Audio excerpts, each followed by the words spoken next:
আচ্ছা, এসএসসি বায়োলজির চতুর্থ অধ্যায়, যেটার নাম হচ্ছে জীবনী শক্তি। আর এই টপিকটা যেটা হচ্ছে সালোক সংশ্লেষণ, চতুর্থ অধ্যায় যেটা এসএসসি জীববিজ্ঞানের, এই অধ্যায়ের টপিক হচ্ছে দুইটা, একটা হচ্ছে ফটোসিনথেসিস আর একটা হচ্ছে রেসপিরেশন বা শ্বসন। আর সালোক সংশ্লেষণ যেটা হচ্ছে ফটোসিনথেসিস, এই ফটোসিনথেসিসের অংশ হচ্ছে দুইটা। আমি তোমাদেরকে একটু বলি। এই যে ফটোসিনথেসিস, ধরো এই যে ফটোসিনথেসিস, এই ফটোসিনথেসিসের অংশ হচ্ছে দুইটা, একটা হচ্ছে লাইট ডিপেন্ডেন্ট ফেজ আর একটা হচ্ছে light independent phase. Light dependent phase আর লাইট ইন্ডিপেন্ডেন্ট ফেজ মানে কি? মানে হচ্ছে আলোক নির্ভর পর্যায় আর একটা হচ্ছে আলোক নিরপেক্ষ পর্যায়। আলোক পর্যায় বা অন্ধকার পর্যায়, সোজা বাংলায় বলতে গেলে বাংলায় এভাবে বলে। আমি তোমাদেরকে একটু ইংলিশে বা ইংরেজিতে কিভাবে এটাকে ডিটারমাইন করা হয় সেটা আমি তোমাদেরকে একটু দেখালাম। আমি তোমাদের কাছে যে জিনিসটা দেখাবো সেটা হচ্ছে লাইট ডিপেন্ডেন্ট ফেজ। এই ফেজটা নিয়ে আমি তোমাদেরকে একটা ছোট্ট একটা আলোচনা এখন রেকর্ড করে দিব। এরপরে আমি ছোট ছোট করে লাইট ইন্ডিপেন্ডেন্ট ফেজ, তারপরে শ্বসনের যে পর্যায়গুলো, এগুলো নিয়ে আমি ছোট ছোট করে আলোচনা বা ভিডিও রেকর্ড করে আপলোড করতে থাকবো। তাহলে এই জিনিসটা লাইট ডিপেন্ডেন্ট ফেজ, এই ফেজে তোমরা সালোক সংশ্লেষণ এই শব্দটার সাথে তোমরা অনেক আগে থেকে পরিচিত।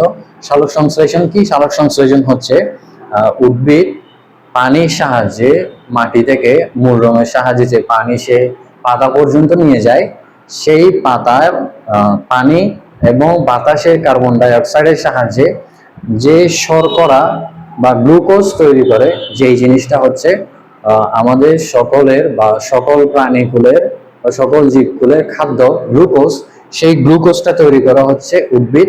এই ক্ষমতাটা আছে শুধু উদ্ভিদের। আর উদ্ভিদ এই কাজটা করে কিভাবে? ক্লোরোফিলের সাহায্যে। এইখানে সব থেকে ইম্পর্টেন্ট যে অঙ্গাণুটা সেটা হচ্ছে ক্লোরোফিল। এখন ক্লোরোফিলের সাথে তোমরা অনেকেই বা তোমরা সবাই এই যে শব্দটার সাথে পরিচিত, যে ক্লোরোফিল। একটু দেখো, ক্লোরোফিল, যখন তোমরা ক্লোরোফিল চিন্তা করবা, তোমরা যখন উচ্চতর বা উপরের ক্লাসগুলোতে, উপরের লেভেলগুলোতে, আমি এসএসসি লেভেল বা ও লেভেল যে সিলেবাসটা বা যে সীমাবদ্ধতাটা, এই সীমাবদ্ধতায় থেকে আমি কথা বলছি। তার হিসেবে এই যে ক্লোরোফিল, আমি তোমাকে ক্লোরোফিলের যে বিভাজনটা এখন দেখাবো। ক্লোরোফিল হচ্ছে দুই ধরনের, একটা হচ্ছে ক্লোরোফিল এ আর একটা ক্লোরোফিল বি। এই জিনিসগুলো তোমাদের নাই, তোমরা যখন আরো বড় হবা বা আরো ডিটেইলে পড়বা তখন তোমরা এই জিনিসগুলো পাবা। ক্লোরোফিল হচ্ছে দুই ধরনের, একটা হচ্ছে ক্লোরোফিল এ আর একটা হচ্ছে ক্লোরোফিল বি। এভাবে দিলে ক্লোরোফিল এ যে জিনিসটা, সেটার সংকেত, ক্লোরোফিল এ এর সংকেত হচ্ছে C55H72, C55H72 MgN4O5। আচ্ছা, ক্লোরোফিল বি, এটার সংকেত কেমন?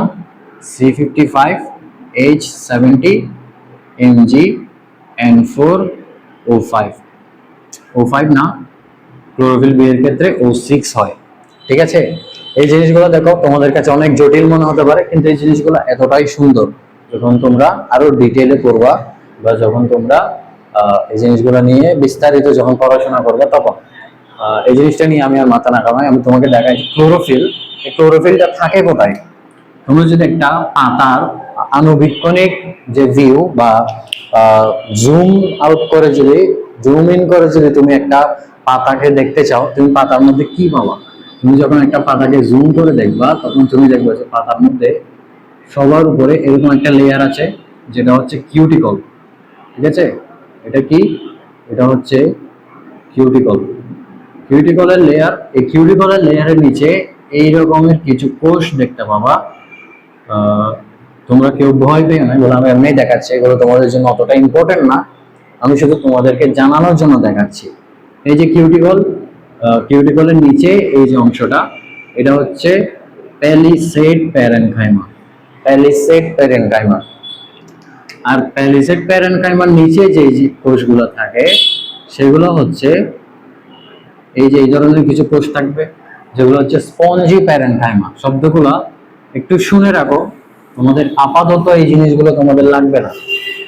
স্পঞ্জি প্যারেনকাইমা, এই যে স্পঞ্জি প্যারেনকাইমার ফাঁকেই তুমি কিছু জাইলেম পাবা, আর পাতার সব থেকে নিচের অংশে এইরকম কিছু অংশ থাকবে, ছিদ্র থাকবে বা পত্র রন্ধ্র বলে এই জিনিসটাকে। এই জিনিসটার নাম হচ্ছে স্টোমেটা।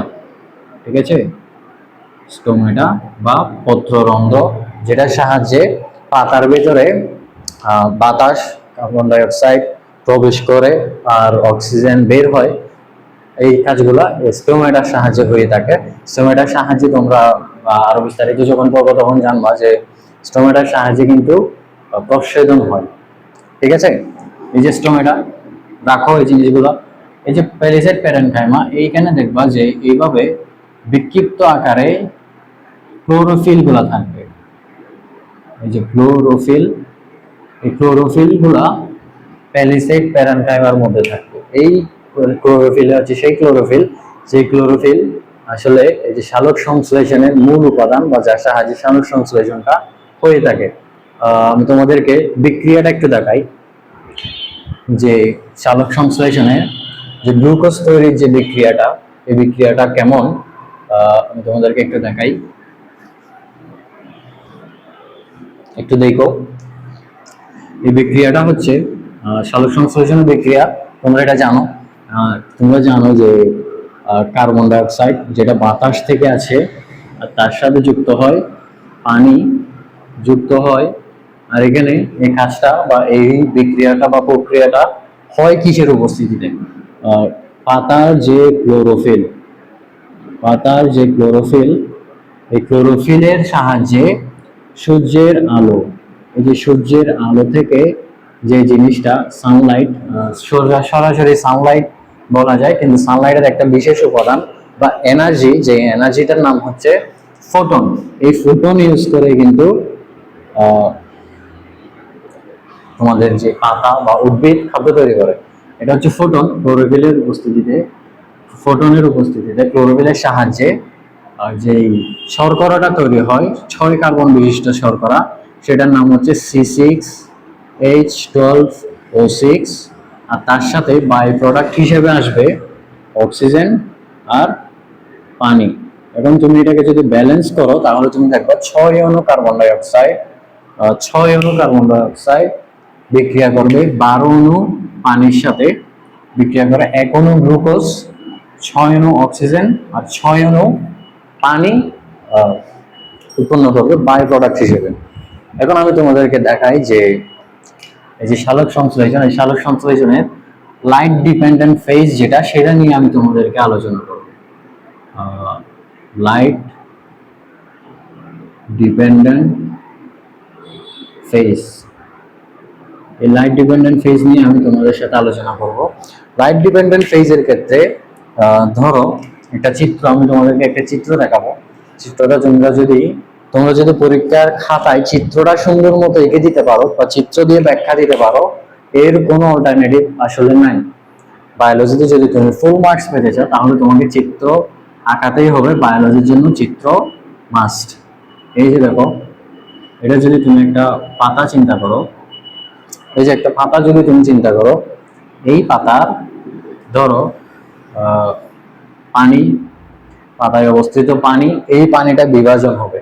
পানির বিভাজন, পানির সালোক বিভাজন বা আলোর উপস্থিতিতে পানির বিভাজনকে বলা হচ্ছে ফটোলাইসিস। ঠিক আছে, ওয়ার্ডটা একটু খেয়াল রাখো, ওয়ার্ডটা হচ্ছে ফটোলাইসিস। ঠিক আছে, ফটো মানে সূর্যের উপস্থিতি, আর লাইসিস মানে হচ্ছে ভাঙন, পানির ভাঙন। আমি তোমাকে পানির ভাঙনটা দেখাচ্ছি। দেখো, পানি ভেঙে একটা H+ বের করবে, বা তোমরা এটাকে প্রোটন বলতে পারো, আর এদিকে ইলেকট্রন বের হবে, আর এদিক দিয়ে টুস করে যে পত্ররন্ধ্র দিয়ে অক্সিজেনটা বের হয়ে বাতাসের সাথে মিশে যাবে। তাহলে তোমরা খেয়াল করো, পানি যে বিভাজিত হইল, বিভাজনটাকে ফটোলাইসিস আমরা বলছি। ফটোলাইসিস, এটা দেখো, এই যে পানি, এটা যখন বিভাজন হয় তখন আসলে 2টা প্রোটন, এক অণু পানি থেকে 2টা প্রোটন তার সাথে একটা ইলেকট্রন আর অক্সিজেন উৎপন্ন হয়। তুমি যদি ব্যালেন্স করো তাহলে দেখবা যে হাফ মোল অক্সিজেন এখানে উৎপন্ন হচ্ছে। এই জিনিসটা হচ্ছে তোমার ফটোলাইসিস। জিনিসটা একটু খেয়াল রাখবা, তোমরা মনে রাখবা, ঠিক আছে? এখন আসো এখানে, এই যে পানির বিভাজনটা হইলো না, এই বিভাজনে এই যে প্রোটন, এটা যুক্ত হবে হচ্ছে এনএডিপির সাথে। NADP, nicotinamide adenine dinucleotide phosphate. এই যে এনএডিপির সাথে যুক্ত হয়ে এটা যেটা জিনিস, যে জিনিসটা উৎপন্ন করবে, যে জিনিসটা তৈরি করবে, এই যে এনএডিপি, এটাকে বিজারিত করবে। H প্লাস বা প্রোটন হচ্ছে বিজারক, এটা বিজারিত করবে। বিজারিত করে এনএডিপি থেকে এনএডিপি এনএডিপি H প্লাস, এটা হচ্ছে reduced nicotinamide adenine dinucleotide phosphate, বা এটা হচ্ছে বিজারিত এনএডিপি। আচ্ছা, পাইলা? এখন দেখো এই যে ইলেকট্রন, এই যে ইলেকট্রনটা আছে, এই ইলেকট্রনটা তোমাদেরকে আমি বলি চক্রীয়, কি বলে এটাকে, চক্রীয় বা অচক্রীয় ফটো সিস্টেমের মধ্যে দিয়ে যাবে। তোমরা এই জিনিসগুলো যেটা আমি তোমাদেরকে বলছি, যে ফটো সিস্টেম 1 আর ফটো সিস্টেম 2 এর মধ্য দিয়ে যখন এই জিনিসটা যাবে, ফটো সিস্টেম 1 আর ফটো সিস্টেম 2, এই জিনিসগুলো তোমাদের কাছে নতুন, যে ফটো সিস্টেম 1 বা ফটো সিস্টেম 2, এই দুটো জিনিসের সাহায্যে এই যে ইলেকট্রন, এটা তৈরি করবে কি, এটা তৈরি করবে হচ্ছে এটিপি, ঠিক আছে? আর এটিপি, এই এটিপিটা কোত্থেকে আসে? এটিপিটা যদি তুমি চিন্তা করো, আমি তোমাকে দেখাই। ধরো এডিপি, অ্যাডেনোসিন ডাইফসফেট, তোমরা জানো এটা হচ্ছে এটিপি, যেটা হচ্ছে অ্যাডেনোসিন ট্রাইফসফেট। অ্যাডেনোসিন ডাইফসফেট, এটার সাথে যদি একটা ইনঅর্গানিক ফসফেট যুক্ত হয়, ইনঅর্গানিক ফসফেট যুক্ত হয়, তাহলে ইনঅর্গানিক ফসফেট যুক্ত হলে এটা এটিপি তৈরি করবে, যেটা হচ্ছে অ্যাডিনোসিন ট্রাইফসফেট। আর এখানে যে ইনঅর্গানিক ফসফেটটা দেখছো না, এই ইনঅর্গানিক ফসফেটটা হচ্ছে H3PO4, ঠিক আছে? Phosphoric acid.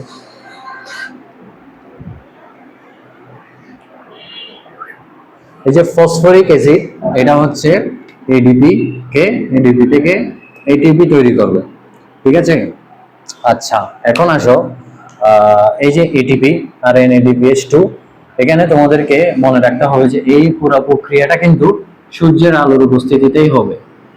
এই যে সূর্যের আলো যে আসছে, সূর্যের আলো একটা নির্দিষ্ট তরঙ্গ দৈর্ঘ্য, যে তরঙ্গ দৈর্ঘ্যটা খুব সাধারণত এটা ভ্যারি করে আসলে 380 থেকে 680 ন্যানোমিটার অনেক সময় হয়ে থাকে। এই তরঙ্গ দৈর্ঘ্যের আলোতে কিন্তু এই সালোক সংশ্লেষণটা খুব ভালোভাবে হয়। এখন যদি তুমি চিন্তা করো, এই যে সালোক সংশ্লেষণ, এই তরঙ্গ দৈর্ঘ্যে সূর্যের আলো থেকে যে এনার্জিটা আসে, সেই এনার্জিটার নাম হচ্ছে ফোটন, ঠিক আছে? এই যে ফোটন, এই ফোটনটা সূর্যের আলো থেকে তরঙ্গের সাহায্যে, এই ফোটন যে অংশটা, এটা হচ্ছে, এটাকে বলা হয় হচ্ছে এনার্জি প্যাকেট। ছোট ছোট এনার্জি প্যাকেট আকারে এই জিনিসটা সূর্য থেকে আসে, সেটা, এটার নাম হচ্ছে, এটাকে আমরা যেটা বলি সেটা হচ্ছে এনার্জি প্যাকেট, ঠিক আছে? এই এনার্জি প্যাকেট, ফোটনকে আমরা এনার্জি প্যাকেট বলি। এই যে ফোটন, এনার্জি প্যাকেট, আর হ্যাঁ, এটাই।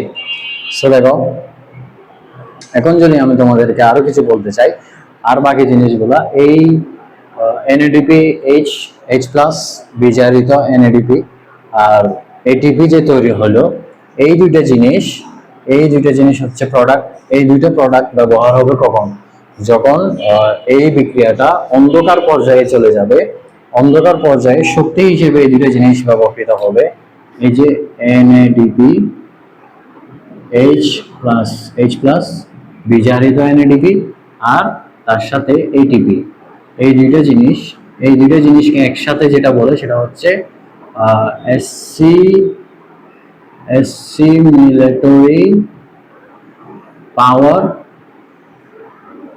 বা বাংলায় তোমরা এটাকে বলতে পারো যে আত্তীকরণ শক্তি।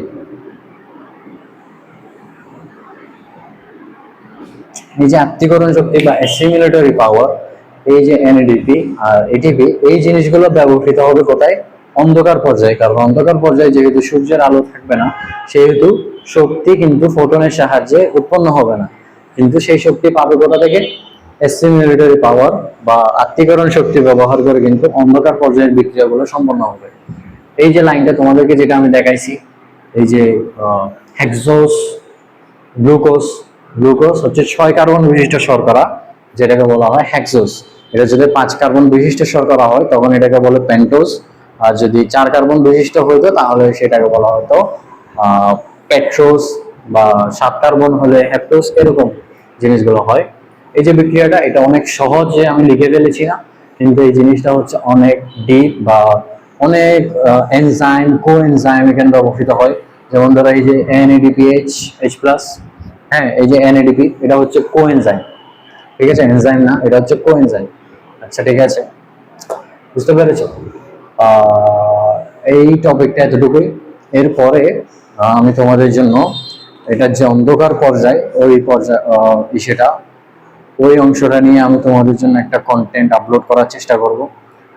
এরপরে শ্বসনের যে টপিকগুলো, এগুলো নিয়ে ছোট ছোট ক্লিপ আসতে থাকবে। আজকের জন্য আমি এতটুকুতেই রাখলাম।